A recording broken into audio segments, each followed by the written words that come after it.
Welcome back to another episode of Positively Uncensored, your favorite reality TV and interview podcast. It's your host, Leah, and today we are going to dive into Love is Blind France. Because we're diving into Love is Blind France, I would like to start over and greet potentially anybody who might be listening in France.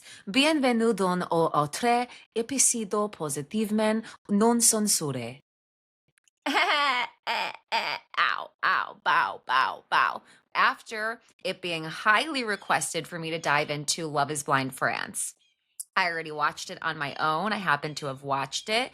I think this season is a mess. I don't even know if Love is Blind US is going to be able to hold a candle to Love is Blind France. There's so much going on. If you don't follow me on TikTok, I said on TikTok, we have short, toxic men who prove that short men really can have all the audacity as tall men. We have beautiful, tall women. We have men who honestly do things I've never seen in Love is Blind history. We have men who make chicken smoothies in the morning for breakfast. We have men who eat their boogers present day. And we have a man who cheated the process, broke the rules, and brought a woman to his hotel room for the first time in Love is Blind history. There is so much to dive into in these first 6 episodes. Now, I did not take traditional notes where I go episode by episode. To be completely honest, when there are so many shows that I'm going to be covering, it just becomes a little bit daunting, especially when I pick up a show that I hadn't initially planned to cover. It's just a little bit too much to take episode by episode, note by note. So instead, what I'm going to do is talk about the couples who ended up saying I do and who ended up making it to the honeymoon and what's going on in their relationships, how they got there, some of the drama that unfolded along the way. So I'm going to be basically recapping episodes 1 through 6 for you, but talking about the couples who make it. So with that being said, if you have not watched the first 6 episodes, this recap will have spoilers because I'm really going in no particular order. If you don't want to know spoilers, completely fair. Come back to me once you're caught up. Let's start with Alexander. He's 36 and an IT manager. As I said, I'm going to always be honest with you guys, right? It's very hard for my attention span to really pay attention to the pods. So I don't really even remember what his pods conversations were with Chloe, who he ultimately ends up being with. So this is Chloe. This is the girl who he ends up being with, saying I do, spending his honeymoon with. But when we see them on the honeymoon, my concern is it feels like Chloe is more interested in Alexander. Now, this could be a misleading edit because we've seen tons of seasons of other shows, especially Love is Blind UK. Like this last season, I didn't expect as many yeses as we got by the end of the season. Basically, everybody said yes except for Barda and Jed. And I don't know if that's the way that things were edited. So Chloe and Alexander, I'm going to leave space for that. But she is looking at him very adoringly while he's talking with the guys. And it just felt like he refused to look her way. And I don't know, maybe I'm projecting, but me as somebody who can feel when somebody's looking at me, I feel like there might be some trouble in paradise. She's very much in love, and Alexander seems a little bit aloof. I'm sort of getting a vibe of potentially like Billy and what was the guy's name who was with Sarover from Love is Blind UK? Cal. I'm potentially getting that vibe from the situation. Now let's move on to the next couple because I didn't have that many thoughts about Alexander. We never get to see Andy, which is unfortunate. We never get to see Ben. His gap was cute, okay? But we do get to see Charles. Charles is not my cup of tea aesthetically, just meaning I don't necessarily find him attractive, but that's just me and my preferences. He's a little short for me. He's a little short and stout. He's a little teapot, short and stout. But, and huge but, he's an MMA fighter and he ends up in a tumultuous love triangle between himself, Julie, and Sarah. And he ends up choosing to be with a girl named Julie. I think that this was the correct decision from him. And Sarah was a mean girl in this experience. Let's bring people up so that you know who I'm talking about. Okay, so this is Sarah. This was the other person in his love triangle, the girl who was mean in the experience, to Julie right here. Okay. Julie is, like I said, who he ultimately ends up saying I do to. He ends up picking her because he said that he's very cerebral and he's very analytical and he always makes his decisions based in like what makes sense. But in his relationship with Julie, it was based on feelings. He felt love for her. And for the first time, he wanted to like follow his heart over just listen to his head. Now, the thing is, I rightfully understand why Julie feels insulted because the way that Sarah went about trying to have him pick her over Julie was disgusting, right? Like she made up lies about Julie. She was watching her back in the pods with the women and hoping that Julie cries. Sarah was just not nice, okay? And it's clear that a lot of the women were carrying a stone on Sarah's behalf, right? And they were confronting him about what was your intentions? Why did you make Sarah think that you were going to pick her and then pick Julie? But what they didn't see is that Sarah was forcing him to pick an ultimatum, quite frankly, and it was very rude in how she did it. She kept saying that they are complete opposites. And if he's interested in Julie, then he just can't possibly be interested in her because they're so different, and that he's going to have a boring life and she's seen nothing of Julie to make her think that she's fun. Sarah truly took the cake as one of the meanest girls in the experiences that we've ever seen. And I don't say that like lightly. It doesn't make me feel good to call her mean. But she is. She was meaner than Irina. She was meaner than Micah. She was just very, very mean in this experience. Okay. So honestly, by what we've seen of Charles, I think he would have been disappointed had he picked her. I also don't think it's the right move to be like, pick me, like you know you want to. I did not like her in the way that she went about her relationship. Now, Sabrina. Sabrina is with one of the most attractive guys in this experience. But for some reason, I'm very questionable on that relationship. Let me pull him up for a second so that we can know who I'm talking about. I don't want to mispronounce his name as he is one of the few Asian men. I think one of the only Asian men on the cast. Okay, so Vanmi, that's who she's paired up to. A total babe. They couple up, right? And they're in the pool together and she compliments his body and how well he takes care of himself. And he didn't return the compliment and she's perturbed by this.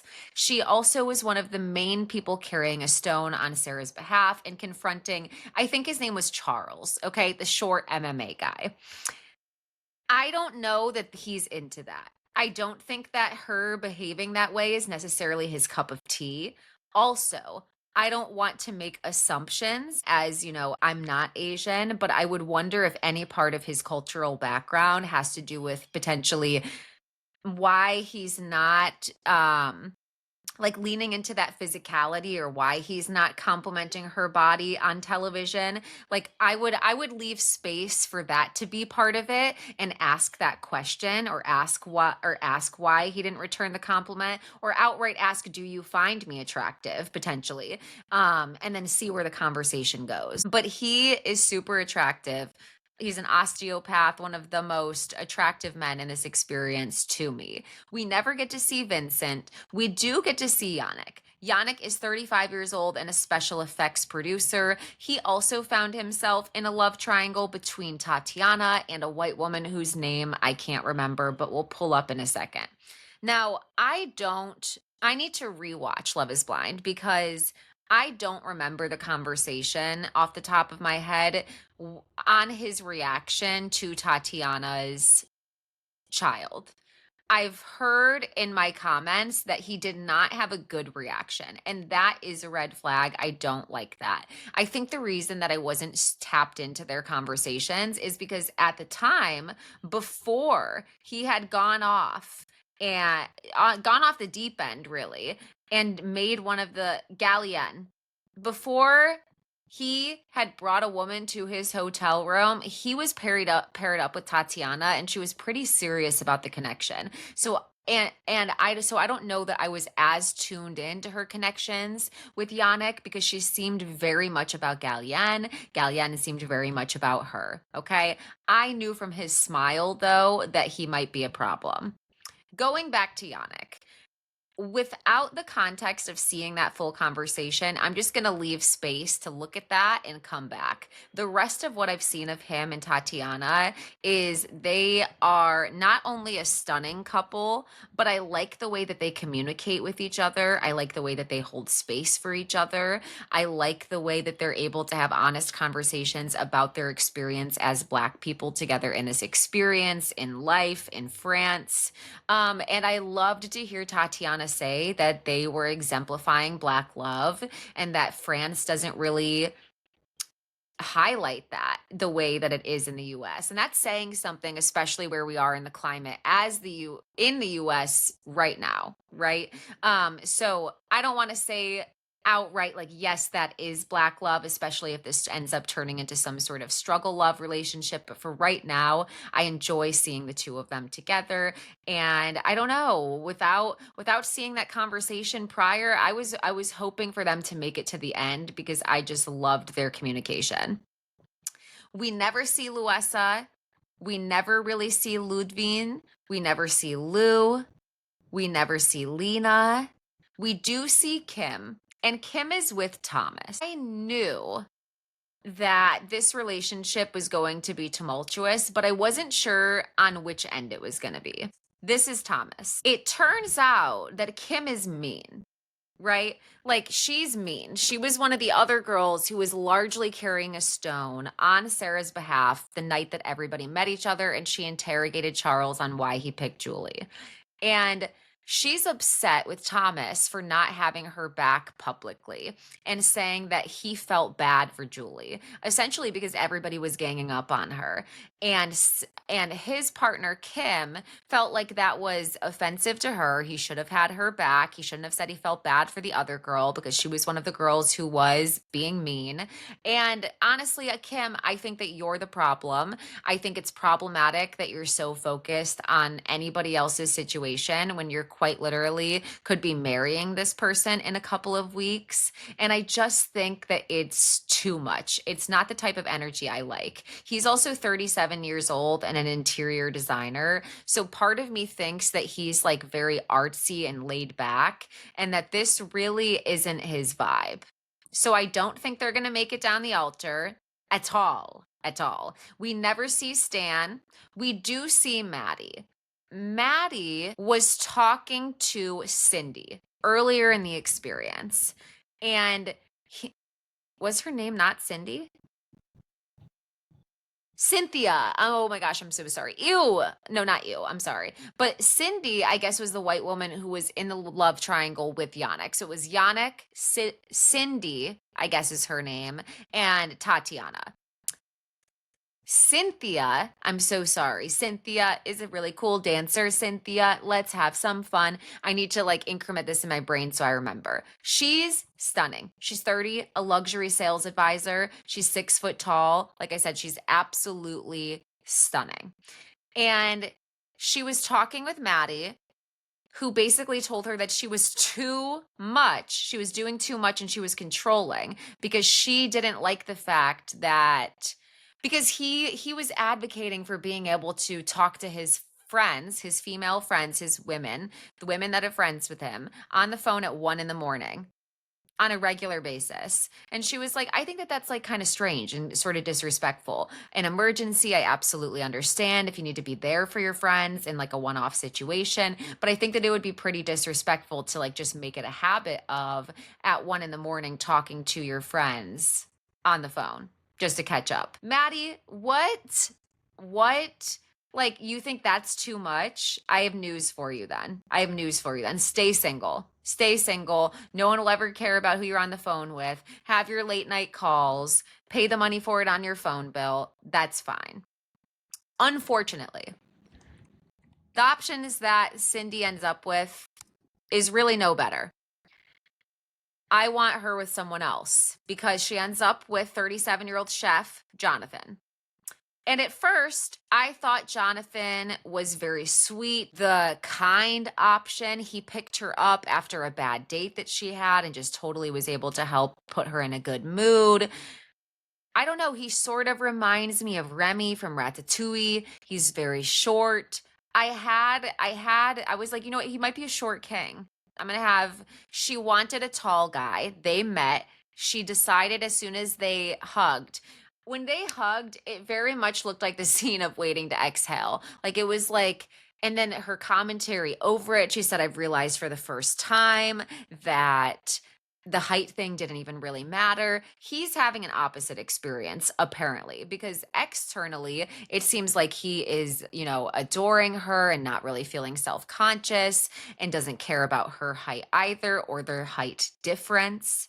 But we find out that the night of the event where all of the couples are meeting up to like see each other, he can have conversations with the boys. She can talk to the girls. They can talk about the experience. Everybody gets to see each other outside of the pods. He ends up having an argument with Cindy. Why does he have an argument with Cindy? Because of the attire that she put on her feet. She asked him, can I wear heels? He says yes. She wears heels. Now, I listen to Jessie Wu. Mind you, she pointed this out. Absolutely correct. Max of 2 inches. Max of a 2-inch heel going on. Issue, apparently. She puts this on, and his reaction was anger. Wow. You obviously don't care about my feelings if you're going to wear the heels. Asks her to wear the sandals. Mind you, 2 minutes ago, he just told her that she could wear the heels. I hate people who don't say what they mean. His issue, she thinks that he's going to get made fun of by the other guys and that she's going to amplify this by wearing heels and that she doesn't care about his feelings enough to not wear heels to make him feel less insecure. Listen, Jonathan, let this be a lesson to you. Don't ask Black women to shrink themselves or show up smaller for you in any capacity. Energetically, statutory, apparently, because you're trying to police her height.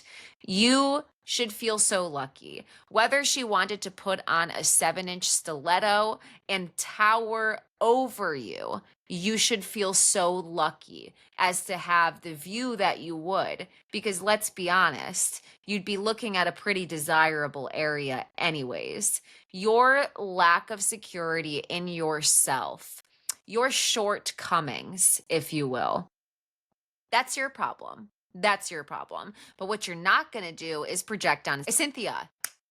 And it makes me annoyed because then you ruin her ability. First of all, she felt beautiful.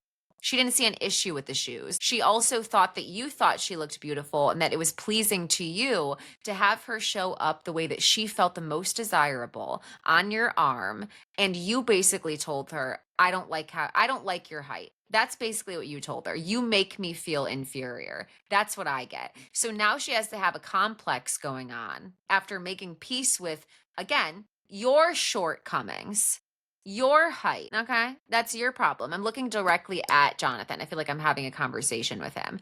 She gave you grace on that.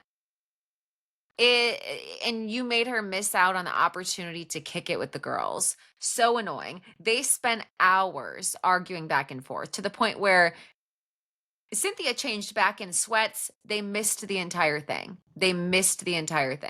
His ego is so. We already talked about Gallienne, how he had the audacity. I can't believe that as they're staying in the hotels, because we know they're not staying in the pods, right? Like there's no common area. They go there after they wake up in the morning and get dropped off in that space for the day. They're sleeping in a hotel room. But him inviting a girl to the hotel room, not from the show, is just insane. I could even see it more if he hooked up with someone from the pods and they were like, fuck this experience and tried to get away with it and pull one over producers. But for him to bring somebody outside of the show to his hotel room, that's crazy. We never met David or David. We do meet Clement.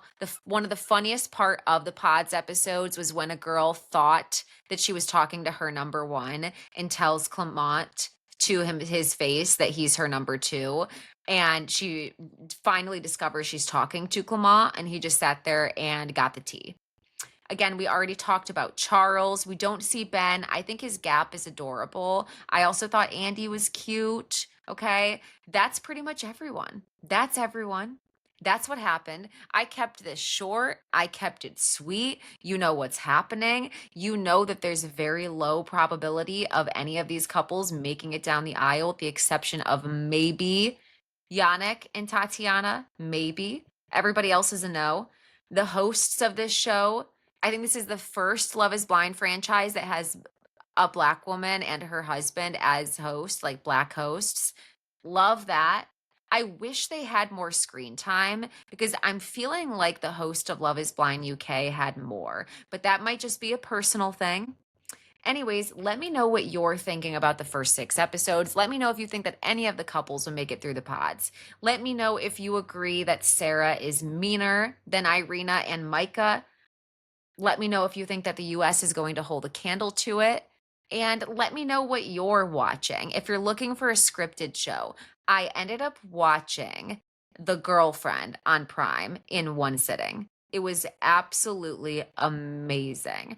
And before we go, today's episode of Positively Uncensored is brought to you by Audible. Audible gives you access to thousands of audiobooks, podcasts, and originals all in one place. I love it because as much as I make time to binge reality TV, I always wish I had time for my ever-growing TBR list. Life, responsibilities seem to get in the way of sinking into a good book, and I'm sure a lot of you can relate. With Audible, I can finally catch up on the stories on my TBR list while I'm driving to work, while I'm cooking, cleaning, while I'm even in the shower. If you've been meaning to read, but you can't find the time, listening with Audible makes it easy. Try it out for free by heading to the link in the show notes. And when you do, you are also supporting the show. So support your girl if you want to try out Audible for free. And everybody, have an amazing rest of your day. And stay tuned for a very exciting surprised guest episode with Olivia from Welcome to Plathville.